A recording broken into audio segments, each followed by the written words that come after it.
I think working with you has forced me to look at my delivery much more critically, actually, and to benchmark myself not just against legislation and stuff that I pick up along the way, but against standards, practice, occupational standards, stuff that I didn't really take much notice of until I met you, to be honest. And also around Ofsted and around expectations as a trainer.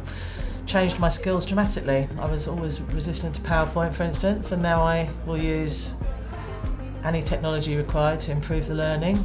I think it's changed me greatly as a trainer and improved my training massively. And that's got something to do with the fact that the people within Three Spirit have such a completely different approach to it. So you learn from everyone. Everyone learns off each other, like. When we set Three Spirit up, what I wanted to achieve was a collaboration. I understood from my training on my business studies around knowledge management that actually knowledge is what makes the world go round. You know, we don't live in an industrial age anymore. You know, knowledge is what creates better practices, better economies. And I know that that's achieved through collaboration. You've got to be able to share to learn, because I think there's a lot of learning across boundaries that happens, a lot of learning that happens across sector. Across, you know, different people thinking in different ways, having different perspectives.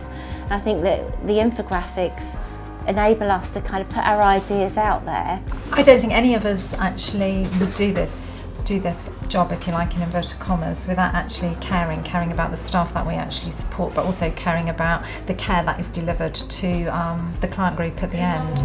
And certainly from my own perspective, the reason I'm actually in and I do training is that I want to make a difference to people primarily with dementia, because that's where my speciality is.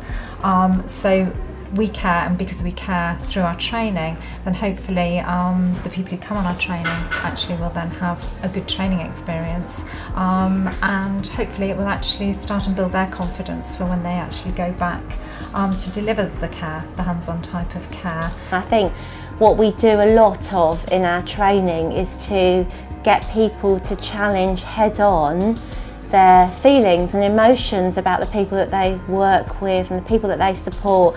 Because I think we all carry around a lot of unconscious bias, and you think about, you know, a lot of our passion and our specialisms around dementia, you know, and how frightening the word dementia is, and how much of a barrier stigma puts in the way of connection.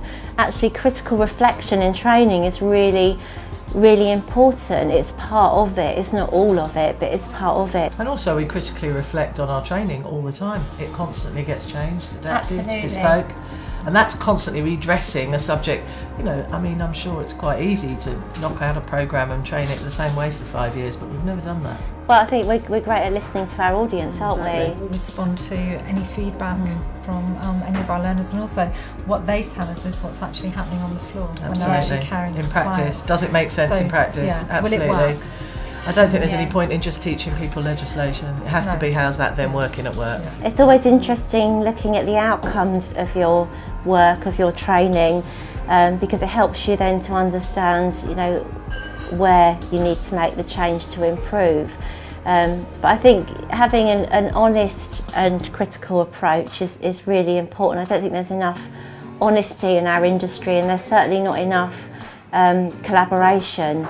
And I think that it starts with a critical reflection. I think what we also try and foster is to give or to enable staff to actually go back and be able to challenge and to question practice and to challenge practice and ask the questions of why are we doing things this way, can we do things in a better way, which in turn will then actually hopefully raise standards of care for people that they're caring for. I think you see an awful lot of care support workers and care workers and people in management roles within care have a huge amount of skill and they don't realise how brilliant they are.